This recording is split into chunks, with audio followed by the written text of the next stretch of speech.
Hello guys, ഇനി എൻ്റെ ഒരു ഡേ ഇൻ മൈ ലൈഫാണ് ഗൈസ്. അമ്മയാണ് പറഞ്ഞത് എൻ്റെ ഡേ ഇൻ മൈ ലൈഫ് വേണമെന്ന്. ഞാൻ പൊലച്ച് 4:30 എണീക്കും. ഞാൻ നീറ്റാലും അമ്മ നീക്കില്ല. അമ്മേനെ നീപ്പിക്കുക 18 പണി നോക്കിയിട്ട് അമ്മ നീക്കുന്നില്ല കാണുമ്പോൾ ഞാൻ അമ്മമ്മേൻ്റെ കൂടെ ഇതുപോലെ കുറച്ച് നേരം കളിക്കും. അമ്മമ്മേൻ്റെ കൂടെ കളിക്കാൻ എനിക്ക് ഭയങ്കര ഇഷ്ടമാണ്.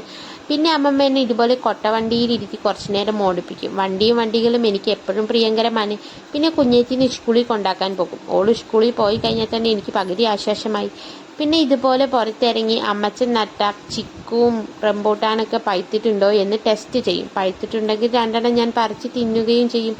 പിന്നെ this is very difficult task, എന്നെ അപ്പാപ്പൻ തീറ്റിക്കൽ.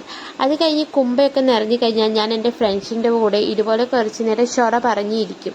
പിന്നെ ഇടയ്ക്ക് വന്നിട്ട് തേങ്ങയിൽ നിന്ന് തന്നെ തേങ്ങ വെള്ളം കുടിച്ചിട്ട് പോകും. അതാണ് എൻ്റെ ഒരു പോളിസി. പിന്നെ അമ്മ എനിക്ക് പാല് തന്നുകൊണ്ട് അമ്മയ്ക്ക് പാല് വാങ്ങാൻ ഞാൻ രതീഷ്മാമയുടെ കൂടെ സൊസൈറ്റിയിൽ പോകും. പോയി വരുമ്പോൾ കുഞ്ഞേച്ചീനെയും കൂട്ടിയിട്ടാണ് വരിക. ഓള് വന്നു കഴിഞ്ഞാൽ ഇതുപോലെ ഓളെ കുറേ പ്രകർശനങ്ങളുണ്ട്. ഓൾ ഇതുപോലെ പല പ്രകർശനത്തിന് എന്നെ ഇരയാക്കാറുണ്ട്. പിന്നെ മാമൻ്റെ വണ്ടി പോർച്ചിലേക്ക് കയറ്റിയിട്ട് കഴിയുമ്പോഴേക്കും ഞാൻ ക്ഷീണിച്ച് കിടന്നുറങ്ങും കഴിച്ച്. അപ്പം ഇത്രയൊക്കെ